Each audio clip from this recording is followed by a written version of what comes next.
Пакети со храна, хигиенски средства, облека, кебиња и кревете, хуманитарната помош што денес им ја донираше Штипскиот Црвен крст на 4 деца од Кочани, сега згрижени кај нивната тетка во Штип. Дадени беа децата на друго семејство, сега ние си ги вративме дома, со нас да бидат, да не бидат со другите, пошто ние сме семејство на тие деца. Едното е 16 години, едното е 14, едното е 11 години. Децата се тука, фала му на Господ дека социјалното ни помогнува, Црвен крстот за овие деца облека со јадење со се. Ова семејство не е корисник на социјална парична помош. Најстариот брат, 25 годишниот сенат, кој сега е старател, вели дека му е потребна помош и од државата за да им овозможи на неговите браќа да продолжат со следење на наставата која ја прекинале поради селидбата во овој град.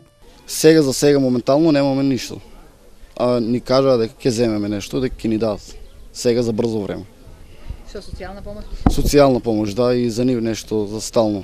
Вакви донации и помош ќе следат и во иднина, велат од Црвениот крст на град Штип, со цел да им се помогне на семејствата во социјален ризик. Во иднина ќе продолжиме со помагање на вакви социјално загрозени семејства, значи тие што имаат потреба од наша помош, секогаш ќе бидеме оставени на располагање и се што можеме, значи да донираме и да помогнеме на секаков начин. За ова семејство секоја помош е добре дојдена, додека да добијат постојана парична помош и од Центарот за социјални работи, со чија поддршка се реализираше и денешната хуманитарна акција.